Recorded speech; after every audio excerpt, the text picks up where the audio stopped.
ठाण्यातील संस्कृती आर्ट फेस्टिवलमध्ये नागरिकांनी मोठ्या संख्येने उपस्थिती लावत या उपक्रमाला उत्स्फूर्त प्रतिसाद दिलाय.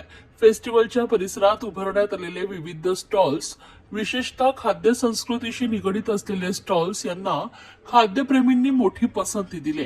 पारंपरिक महाराष्ट्रीयन पदार्थांपासून ते विविध प्रांतातील चविष्ट खाद्यपदार्थांपर्यंतची रेलचेल पाहायला मिळत असून यामुळे फेस्टिवलला एक वेगळीच रंगत आलेली दिसून येते.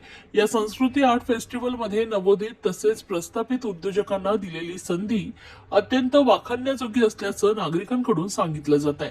हस्तकला, चित्रकला, कलाकुसर, फॅशन, दागिने, स्थानिक उत्पादने अशा विविध क्षेत्रातील स्टॉल्समुळे स्थानिक कलाकार आणि व्यावसायिकांना आपली कला व उत्पादने सादर करण्यासाठी एक भक्कम व्यासपीठ मिळालंय. फेस्टिवल दरम्यान विविध ठिकाणी आयोजित करण्यात आलेल्या सांस्कृतिक कार्यक्रमांमुळे नागरिकांच्या मनोरंजनात मोठी विविधता निर्माण झाली आहे. नृत्य, संगीत, नाट्य, लोककला, लहान मुलांसाठी खास उपक्रम अशा अनेक कार्यक्रमांनी सर्व वयोगटातील रसिकांना खिळवून ठेवलंय.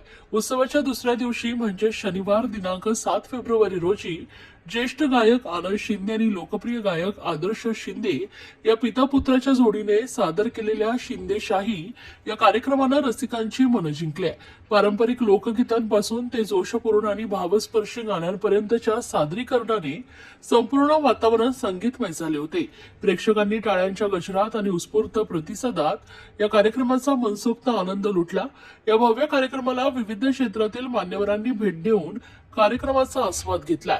यावेळी कार्यक्रमाचे मुख्य आयोजक, परिवहन मंत्री व ओळा माजिवडा मतदारसंघाचे कार्यसम्राट आमदार प्रताप सरनाईक तसेच विविध क्षेत्रातील मान्यवर, पदाधिकारी, कलाकार, उद्योजक आणि असंख्य ठाणेकर नागरिक मोठ्या संख्येने उपस्थित होते.